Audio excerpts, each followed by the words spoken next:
Welcome back to Big Movie Mouth Off. I'm Jeff Weiss with MSN Entertainment. And I'm Jimmy Martin with Slug Magazine. And now it comes to us to talk about Adam Sandler and his career choices, including Jack and Jill, in which he plays... It's flying away. Yeah, he's playing fraternal twins, the title characters. He's playing both roles. Oh, how clever. There's a commercial director named Jack, and then there's his twin sister named Jill, and Adam Sandler's both.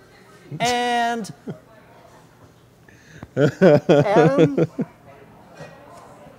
let's talk about your career choices. No, wait, you have to say what the plot point is. Let me say the one There's plot point. a plot? Oh, yeah. He has to get Al Pacino to be in a Dunkin' Donuts commercial for a Dunkin'-chino. God, it's comedy gold. It writes itself. This fall. Seriously, honey? Can't you try a little harder? She's your sister. Guess who is taking you to the Lakers game? Finally some twin time. Compliments of Mr. Pacino. What's this? This is insane, man. You gotta call him. Oh, will you stop, Reddy? You know all he wants to do is play Twister with your sister. Family.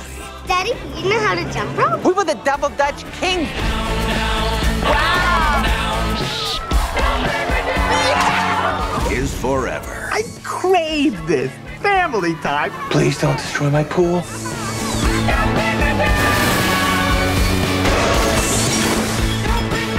Adam Sandler is. Your sister and I grew up on the same streets. When I look at her, I see me. When I look at her, I see me too. Oh, guess what? They got Al Pacino. Way to go, Pacino. Yeah. By the way, speaking of Dunkin' Donuts, this is maybe the most shameless product placement advertisement film I've seen. It should be a drinking game. Yes. Yes, it should. Let's start it. Because it's so brazen, Dunkin' Donuts. Royal Caribbean. Pepto-Bismol. Oh, okay. Which I needed when this film was over, because it gave me a stomach ache. I'm getting drunk. Also, it gave me a brain ache. I hate you, Adam Sandler. You know who I hate? I hate Al Pacino. I think I hate him more. Adam. No, Al Pacino. Yeah, because he won an Oscar. But it destroys it in the movie, so we don't have to ask him to give it back like we did Robert Downey. Robert He De used to be Niro. great. What happened to the guy that was in Dog Day Afternoon in Serpico? Wait. Okay. Come on, no better here, pitcher. No better. We got him. Oh! Oh! Oh my God! Oh my God! I am so sorry. I'm sure you have others, though. You'd think it, but oddly enough, I don't. He died. Apparently, and was replaced by evil aliens like Paul McCartney and Tupac Shakur and... He was drowned in a Dunkin' accident. My God, this film is awful. I've hated Adam Sandler films before. 8 Crazy Nights, Little for example. Nicky, Little Nicky. Mr. Deeds. This so far exceeds them in terms of unfunny, painful... And shame on you, Katie Holmes. Good Lord. She married Tom Cruise and went into that religion. Why did he let the ankle bracelet go to let her go do this? She had Batman in her pocket. Well, she ruined it. Well, apparently he has to let her out of the basement every once in a while so she can see how bad real life is and she can slink back. And she's learned it from being in Jack and Jill, which is career killing for so many people. My God, this film does not work on any of... Can we make a confession? It just makes me feel bad. Can we make bad. a confession? Jimmy and I had a bet. Oh, yeah, we did. And I think you owe me a drink. I do. I think I snickered at one point. Yes. I think I just farted, really, but we had a bet. Whichever of us laughed first in the film would have to buy the other a drink. Do you remember how many times I laughed in the film? Once. Because you laughed before I did, and I went, ha-ha, I win.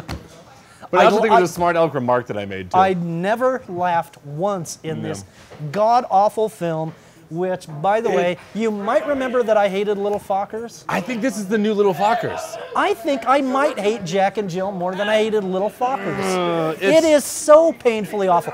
And shame on you if you pay money to see this turd. Adam Sandler, what is wrong with you, and what is wrong with anyone that wants to... I'm never going on a cruise on a Royal Caribbean. Yep. I'm never going to eat Dunkin' Donuts. And if I have diarrhea, I'm going to deal with it. So screw you, Pepto-Bismol. I will take Imodium instead. I'll show you Pepto-Bismol for getting involved in this awful, awful film, which if I could give it less than 0 stars, I would. But 0 stars. 0. You're not going to hear anything different from me. Hell no. 0. Worst film of 2011, and I'll make this confident prediction, even though we're in mid-November, no film will be worse in 2011 than Jack and Jill, and I would You be better not say shocked. 2012, because it's going to come. You know what? Because this is around the time when the world's going to end in about a year. Right. It's going to be Jack and Jill 2. Oh. Now we're screwed. The Mayans were right. 0. Directed by Roland Emmerich? Oh, or Uwe Boll? It'll be a co-directed adventure. Yeah. Wow, we hated Jack and Jill. And you know what? I didn't like much any of the films this week. I'm going to have a drink to Al Pacino's career because he's dead to me. I think you should. I liked J. Edgar much less than Jimmy. Jimmy was impressed with the performances and the depiction of a repressed relationship between J. Edgar Hoover and his aide-de-camp. You just ruined my night with Jack and Jill. You gave it 3.5. I gave it 2. I was very disappointed. And Immortals, meh. Yeah. If you're gonna go for the gore. 1 and 1.5. And see if you can find a 2D version. Yeah. Don't. Really. And then Jack and Jill. Good God. Shame on the person who made the ham sandwiches on the set. I don't care. You should have all gotten new jobs. I would have thought Adam Sandler could sink no lower than producing Bucky Larson Born to be a Star, but I was wrong. I'm going to ask God to smite thee. Yeah. Smite thee. Well, that's all for this week's show. Hopefully next week we'll have better things to talk about. Oh, like Twilight. Hey, you never know. You never know, Jimmy Martin. You giant sellout next week.